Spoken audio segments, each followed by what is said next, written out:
नाशिकच्या रामतीर्थ गोदावरी सेवा समितीच्या वतीनं गेल्या वर्षापासून राष्ट्रजीवनासाठी विशेष कार्य करणाऱ्या व्यक्तीला राष्ट्रजीवन पुरस्कार दिला जातो।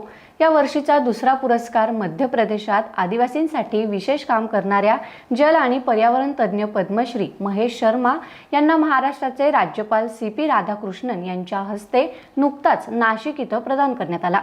राष्ट्रीय महिला आयोगाच्या अध्यक्ष विजयाताई रहाटकर यांच्यासह माजी केंद्रीय मंत्री डॉक्टर भारती पवार, राज्याचे कृषी मंत्री माणिकराव कोकाटे यांच्यासह अनेक मान्यवर या पुरस्कार प्रदान सोहळ्याला उपस्थित होते। या कार्यक्रमाचा हा वृत्तांत। यहाँ भी हम खड़े हैं तो भी जल का अभाव स्पष्ट दिखाई दे रहा है।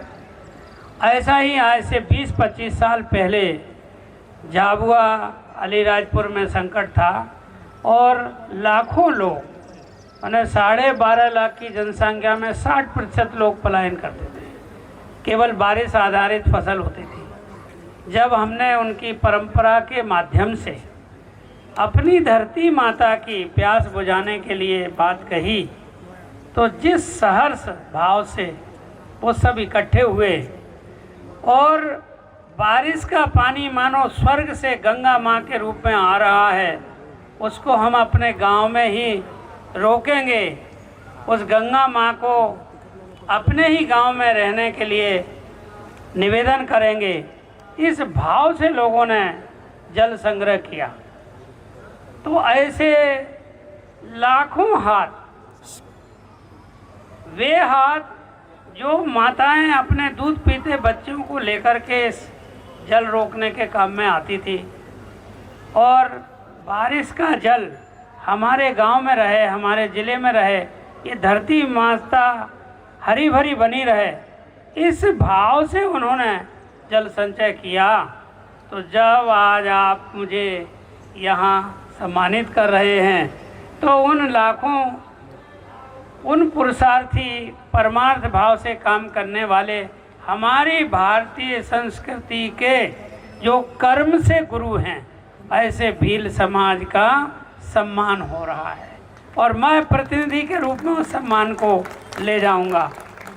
ये बहुत बड़ी बात है कि किसी समाज के पुरुषार्थ को सराहा जाए, किसी समाज की अच्छी बातों को सम्मानित किया जाए। तो माध्यम मैं बना हूँ। निश्चित रूप से यदि कोई भी इस काम को करता तो समाज जब ऐसे कार्यों को प्रोत्साहित करता है तो देश में एक वातावरण बनता है।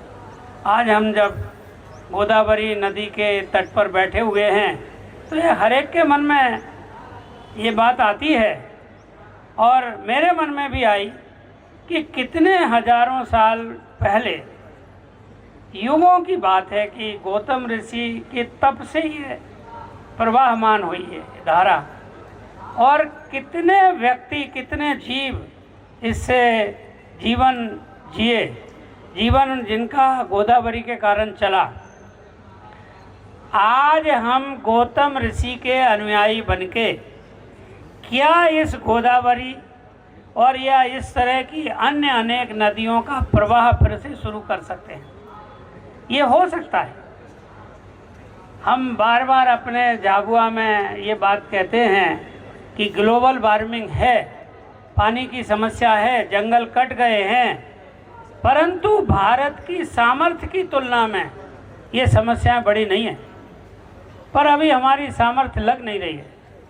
ऋषियों ने तो जब प्रचुर मात्रा में जल था तब जल के प्रति कैसे भाव रहना चाहिए हमें बताया, जब जल की कमी नहीं थी।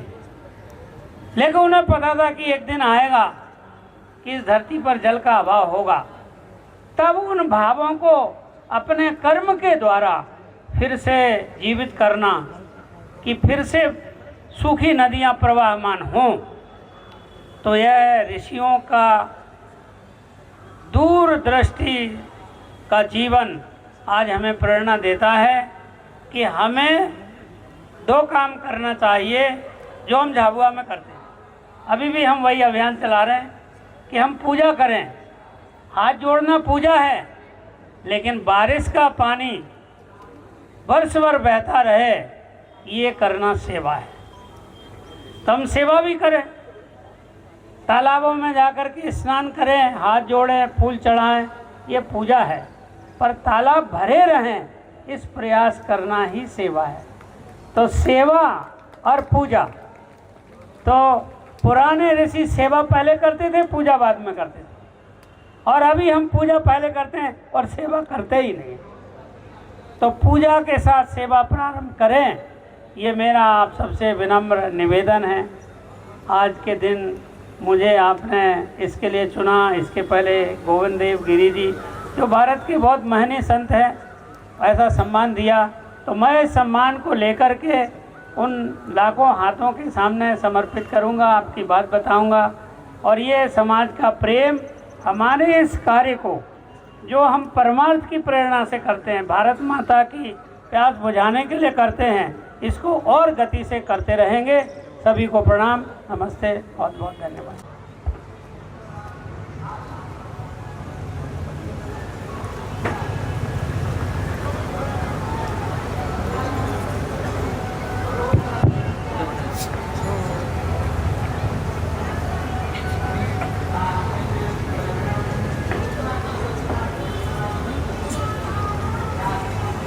I touch and salute the holy feet of Bharata Mata, the most powerful and the most merciful.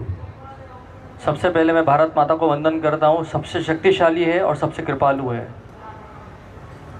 आज येथे उपस्थित सर्वांना माझा नमस्कार।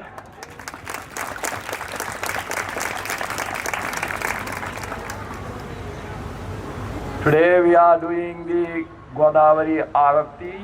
आज हम गोदावरी आरती कर रहे हैं। All the rivers of Mother Bharat are the holiest river for us. हम सब के लिए भारत माता में जितनी भी नदियाँ बहती है वो सब परम पवित्र है। I am very happy that our tradition, great culture is getting restarted on the banks of the river Godavari. मुझे बहुत आनंद हो रहा है, जो हमारी संस्कृति परंपरा है इस गोदा तट पे, उसका फिर से पुनरुद्धार हुआ है, फिर से शुरू हो गया है। On this day, Vedamurti Sandaram Banuse, Jayant Gaidani ji, President, Ram Tirth Godavari Seva Samiti Nasik, Nehru Singha ji, Nehru Singha Kripadas ji, Padmasri Mahesh Sharma ji. He has given one of the wonderful speech. All the great people are always humble.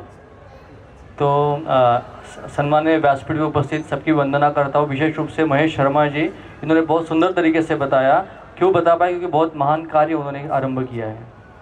Shrimati Vijayatai Rahatkar, chairperson national commission for women, Shrimati Seematai Hire and Shrimati Bharatitai Pawar, Shrinivas Logiya ji, Shri Mugan Koche secretary, and all the office bearers of this great holy Samiti, the colleagues who have come with me, Divisional Commissioner, Collector, CEO, SP, and my Rajbhavan colleagues, devotees and all the children of माँ गोदावरी।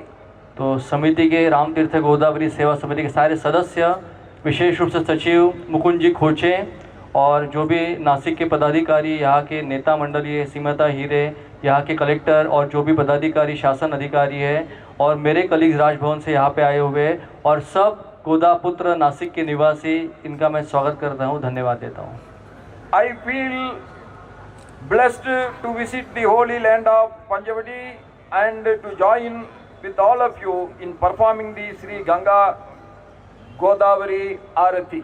मुझे बहुत प्रसन्नता हो रही है, परम पवित्र पंचवटी धाम में मुझे आना मिला और आप सबके साथ मिलके गोदावरी आरती में भाग लेने का सुअवसर, आशीर्वाद मुझे प्राप्त हुआ है।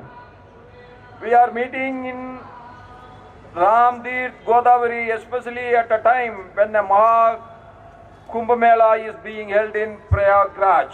और काल भी बहुत पवित्र है। जब प्रयागराज में महाकुंभ का अवसर आया है, उसी अवसर पे हम सब गोदा तट पे आज यहाँ पे उपस्थित हुए हैं। The sacred land of Panchvati Nasik has always been a beacon of spiritual awakening and devotion, and I am deeply humbled to be in the presence of so many devotees working towards the preservation of our revered river, Ma Godavari. मेरा परम सौभाग्य है ऐसा पंचवटी गोदा तट नासिक का धाम, जो हमेशा आध्यात्मिक उत्थान, सांस्कृतिक पुनरुत्थान का स्थान है और आध्यात्मिक प्रेरणा का स्थान है, और उसी स्थान पे माँ गोदावरी के संग में आरती करने का अवसर मुझे प्राप्त हुआ। ये परम सौभाग्य है। At the outset, I extend my congratulations to the Ramatirth Godavari Seva Samadhi for their remarkable efforts in reviving and purifying Ma Godavari, the lifeline of our region, revered as the Dakshin Ganga. तो मुझे बहुत अभिमान हो रहा है। मैं धन्यवाद देना चाहूँगा राम तीर्थ गोदावरी सेवा समिति को, जिन्होंने इस गोदावरी शुद्धिकरण और गोदावरी को पुनर्प्रवाहित करने का जो शिव धनुष उठाया है, जो सारे इस नदी से सारा यहाँ का जो भूभाग है वो व्याप्त है, जीवित है। ये बहुत सराहनीय कार्य है। It is indeed a matter of pride that this initiative has gained momentum and has become an integral part of our collective consciousness. और ये जो आंदोलन शुरू हुआ है, गोदावरी आंदोलन, इससे समाज में जनजागृति हुई है और सब लोगों को एक साथ आके इस कार्य को भाग लेना है, ये भावना सारे समाज में जागृत हो रही है। Lord Ram is believed to have visited Panchvati and making this place a sacred landmark in the hearts of millions of Indians. प्रभु श्री रामचंद्र जी ने यहाँ पे निवास करके इस स्थान को इतना महान बना दिया है। लाखों करोड़ों हिंदुओं के, भारतीयों के हृदय में ये स्थान जो है, इसकी स्मृति हमेशा बनी रहती है। The presence of the sacred Trambakeshwar further enhances its spiritual significance. और उसमें भी त्र्यंबकेश्वर महादेव यहाँ से नज़दीक विराजमान है, तो इससे आध्यात्मिक शक्ति और बढ़ती रहती है। However, even as we gather here in devotion and celebration, we must confront an uncomfortable truth. Our rivers, the very lifelines of our civilization, is getting polluted. तो भले यहाँ पे बड़ा उत्सव मना रहे हैं, हम बहुत बड़े जल्लोष से यहाँ पे एकत्रित हुए हैं, लेकिन हमें ये कड़वा सच को भी जानना है कि नदियों की अवस्था बहुत विकट हो चुकी है, इसके पानी का दर्जा बहुत खराब हो चुका है, इसमें स्नान करना और पीना भी घातक हो सकता है। With the growing population, urbanization and industrialization, we are slowly making our own natural resources of sustenance. लोक संख्या की अभिवृद्धि हो चुकी है, उसमें हम देखते हैं इंडस्ट्रियलाइजेशन बहुत हुआ है, उद्योगों का विकास हुआ है, बहुत सारे लोक संख्या के कारण बहुत सारे नाले और बहुत सारा सुएज पानी में आ रहा है, और जिसके वजह से हमारा जीवन निर्भर करता है, उसी जीवन को हमने खतरे में डाल दिया है।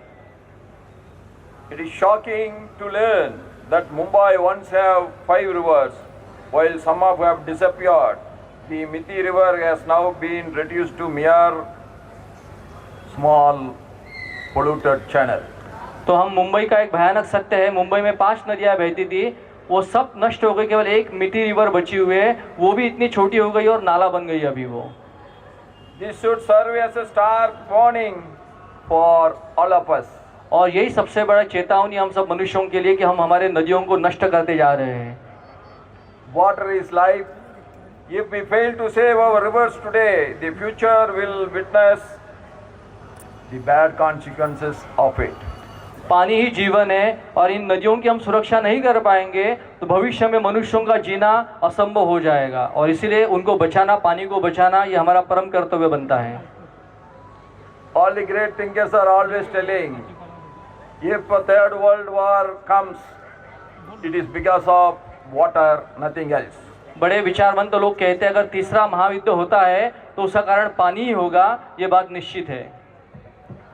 India has always been blessed with the rivers, making it truly rich in water and prosperity.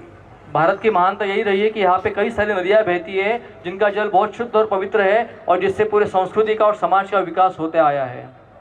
However, with the population of the world growing, global climate changing, accelerating at an alarming pace, and pollution levels reaching unprecedented heights, we find ourselves in a critical juncture. पूरे विश्व की लोक संख्या बढ़ती जा रही है, उसके कारण सारा प्रेशर जो दबाव है पानियों के ऊपर आ रहा है और बहुत बड़ी धोखे की सूचना ये हमें दे रहा है कि भविष्य बहुत हमारा अच्छा नहीं हो सकता। Nowadays, we are talking about the pollution of Delhi, pollution of Mumbai, and the pollution of all the leading cities. It is very painful that our atmosphere is getting polluted. हम देखते हैं, हम अखबारों में पढ़ते हैं दिल्ली का जो पर्यावरण का समस्या है, प्रदूषण की समस्या है, मुंबई प्रदूषण समस्या है। ऐसे कई सारे भारत के बड़े बड़े शहर हैं जिसमें प्रदूषण की बहुत बड़ी प्रश्न उद्भवित हुआ है और ये हमारे लिए बहुत बड़ी धोखे की सूचना हो सकती है। There is an urgent need to arise and awaken the people to come together and take the responsibility for preserving and beautifying our rivers and to make every citizen a stakeholder in this noble mission.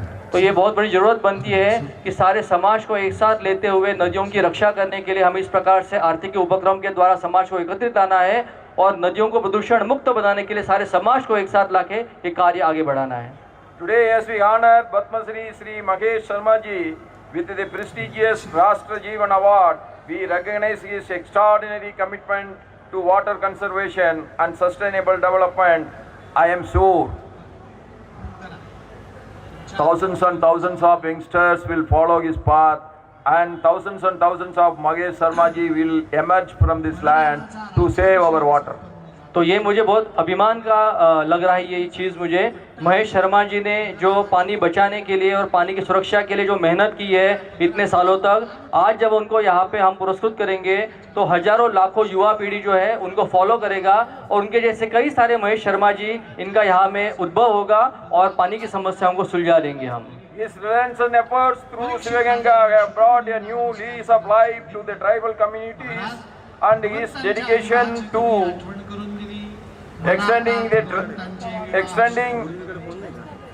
reviving traditional practices for water conservation serves as an inspiration to all of us. और उन्होंने ये जो कार्य किया है आदिवासी क्षेत्र में पानी की सुरक्षा करते हुए, पानी को बढ़ाते हुए, तो ये प्रेरणा हम सबको देगा और सब जगह पे भारत में उनका उदाहरण जो है वो प्रस्तुत किया जाएगा और फॉलो किया जाएगा। Sri Mahesh Sharma ji, often referred to as the Gandhi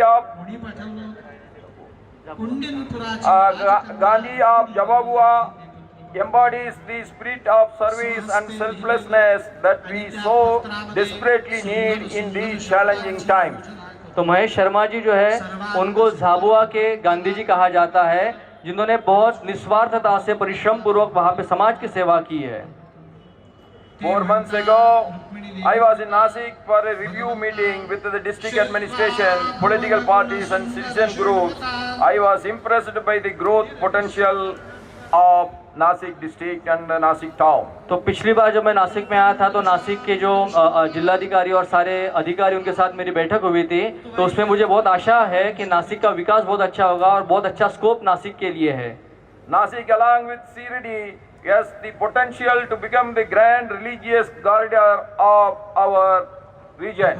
Nasik Mumbai highway to world-class standards, to European roads, and will further boost religious tourism, and it will stimulate the economical growth of our city and the region. तो नासिक और शिरडी को अगर हम train से जोड़ेंगे और Nashik Mumbai highway जो है वो अगर 4 लेन 6 लेन 6 लेन यूरोप के धरती पे अगर वो हाईवे डेवलप होगा तो इससे ये पूरे रीजन की बहुत अच्छी डेवलपमेंट होगी और बहुत बड़ा विकास नासिक शहर का होगा। I am particularly heartened by the initiative of Sri Ganga Godavari Aarti, which has been launched to involve citizens, especially the youth, in the movement for water conservation. विशेष रूप से राम तीर्थ गोदावरी सेवा समिति की जो गंगा आरती शुरू हुई है, इसका जो मोटो है कि सारे युवाओं को एकत्रित करना और गोदा सेवा हो जाए, गोदा की इकोलॉजी डेवलप हो जाए, इससे मुझे बहुत आनंद मिलता है, जिससे पानी का भी अच्छा शुद्धिकरण हो सकता है और निर्मल Yes, all of you know the Nasik Kumbh Mela is scheduled to take place from July 14th to September 25th, 2027. With this Kumbh Mela as the nucleus, we can bring about transformation of Nasik on the lines of Kasi. तो बहुत जल्दी 2027 में कुंभ मेला आने वाला है जो शुरू होगा 14 सितंबर से। तो मुझे बहुत आशा है कि जिस प्रकार से काशी में गंगा जी का नया अवतार प्रकट हुआ है, उसी प्रकार से इस कुंभ मेला तक नासिक की गोदावरी जो है वो भी उसी धरती पे डेवलप हो जाए और शुद्ध हो जाए, ये मुझे बहुत बड़ी आशा है। We must resolve to make Nasik neat and clean so that the Kumbh Mela becomes a role model event for not only our nation, for the entire world. तो मुझे ये लगता है कि अगर नासिक को स्वच्छ और सुधरा रखेंगे तो पूरे देश को नहीं, पूरे विश्व को ये मिसाल होगा कि नासिक कुंभ मेला एक one of the best Kumbh Mela हो सकता है। Additionally, the administration must work towards ensuring efficient crowd management, robust security measures, and seamless infrastructure to facilitate a safe and spiritually enriching experience for all pilgrims. And we have to make a good awareness among the pilgrims so that everything will go smooth, neat, and clean with a high spiritual feeling in the heart. तो जब करोड़ों लोग कुंभ मेले में आएंगे तो मुझे आशा है कि नासिक के जो व्यवस्थापन है, शासन है, वो इस प्रकार की सुविधा देगी जिसमें क्राउड मैनेजमेंट हो, जो भी एकोमोडेशन हो, जो भी सैनिटेशन हो, या जो भी कुंभ मेला का अनुभव है, उनसे हर एक के हृदय में आध्यात्मिक आंदोलन शुरू हो जाएगा, आध्यात्मिक उन्नति होगी और एक सामाजिक कार्य यहाँ पे अच्छा सिद्ध हो सकता है। Let us come together and bury all our differences. If we all are together, that means the Godavari Kumbh Mela is going to be one of the finest Kumbh Mela and the finest festival of our region, and it will be the greatest festival after the real Kumbh Mela what is taking place. It will be equal to it. तो आइए हम सारे नासिककर, प्रशासन हो, समाज हो, नागरिक हो, अन्य अन्य संस्था हो, एक साथ आए, हमारे डिफरेंसेस को, हमारे ओपिनियंस को बाजू में रखें और आने वाले कुंभ मेला को उत्तम स्टैंडर्ड सेट करके, आज तक के इतिहास में ऐसा कुंभ मेला नहीं नासिक में होगा, इस प्रकार के सिंहस्थ का आयोजन हम सब मिलके यहाँ पे करें। I remember when I was the president of the Bharatiya Janata Party Tamil Nadu, I took 19,000 kilometer Ratha Yatra for 93 consecutive days. In that, the first point of program is all the rivers of this country should be get linked from Ganga to Kaveri. All the holy rivers of Mother Bharat should be linked. That is the first point of that 5-point program. तो जब माननीय राज्यपाल महोदय तमिलनाडु के भाजपा अध्यक्ष थे, उस समय उन्होंने पदयात्रा निकाली थी। 90,000 किलोमीटर से भी ज़्यादा पदयात्रा थी, 90 दिन से ज़्यादा तक चली थी। और उसमें से पहला उनका गोल था इस पदयात्रा का कि कावेरी से लेके गंगा तक जितनी भी नदियां हैं वो सब एक दूसरे से जुड़े और सब बहती रहे और शुद्ध तरीके से बहती रहे। ये उनका सबसे बड़ा गोल था उस पदयात्रा का। We all must bury our differences. Why Arabs came and conquered India? How the British conquered India and ruled us for so many years? It is not because we don't have the leaders. We don't have the great warriors. We don't have the courageous kings. But only one thing is missing in the history, that is there is no unity at that time with us. We should learn a lot from this history. अगर हम भारत का इतिहास पढ़ेंगे तो जब अरबों का आक्रमण हुआ, ब्रिटिशों का आक्रमण हुआ, भारत जब पराजित हुआ तो ये बात नहीं थी कि भारत में योद्धा नहीं थे, भारत में बड़े बड़े क्षत्रिय राजा नहीं थे जो वीर थे, शूर थे, अभिमानी थे, लेकिन एक ही समस्या थी कि उनमें एकता नहीं थी, उनमें यूनिटी नहीं थी और इसी के कारण भारत माता को बार बार हारना पड़ा। In spite of the great efforts of the Marathas, we conquered Delhi, but we couldn't sustain with our rule for a long time. Nader Shah came and defeated us again. It is only because there is no unity among us. मराठाओं ने महाराष्ट्र से दिल्ली तक जीता, हम सब ने फिर से इसको भारत को अपना बनाया, लेकिन क्योंकि फिर से यूनिटी नहीं थी, एकता नहीं थी, तो फिर से ब्रिटिशर्स आए। जो दिल्ली हमने जीती थी वो ब्रिटिशों के लिए हमें छोड़ना पड़ा, फिर से हम गुलाम बन गए। Some people always say there is no equality, gender equality in our society. कुछ लोग कहते हैं कि समानता नहीं हमारे भारत में, खास करके लिंग भेद होता है भारत में। Absolutely, it is not correct. लेकिन ये बहुत बड़ा झूठ है। We respect women more than anything else. Our mothers are always, we are worshipping them as goddess. हमारे भारत की सभ्यता में जितना सम्मान हम एक नारी को देते हैं उतना सम्मान हम किसी को भी नहीं देते हैं। हम हमारे माता को भगवान के समान ही पूछते हैं, उनको अपना भगवान मानते हैं। It is a land ruled by not only Chhatrapati Shivaji Maharaj, but it is ruled by Maharani Ahilya Devi also. तो ये भारत केवल छत्रपति शिवाजी महाराज के द्वारा प्रभावित नहीं है, लेकिन जितना शिवाजी महाराज के द्वारा है छत्रपति महाराज के यहाँ, उतना ही अहिल्याबाई होलकर इनके भी द्वारा भारत शासित है और ये भी हमारे पूजनीय है। We have to work together, we have to forget our differences, so the dreams of our great king Chhatrapati Shivaji Maharaj, Maharani Ahilya Devi and great Baba Saheb Ambedkar ji, all their great dreams must become reality, and India should become the richest nation again, the powerful nation again by 2047.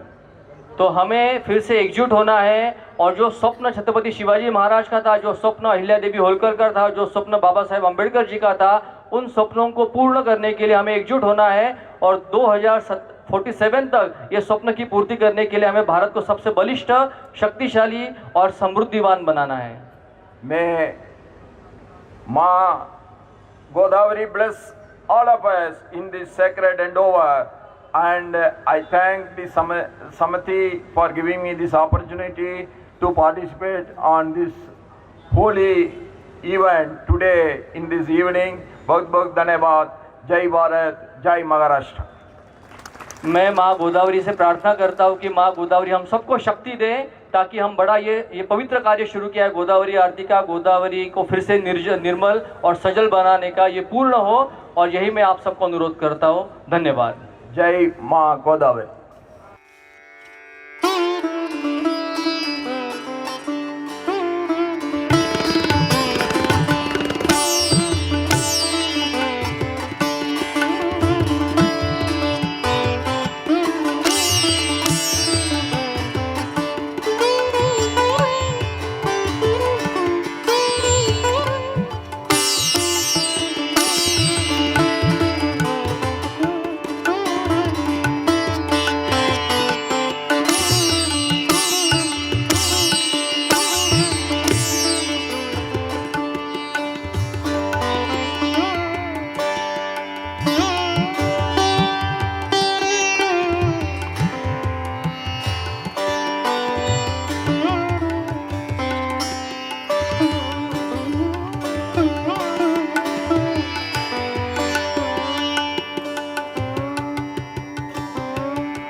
समाजकारण, प्रशासन आणि राजकारणातल्या अचूक विश्लेषणासाठी बखर लाईव्हच्या social media प्लॅटफॉर्म्सना like, follow आणि subscribe करा.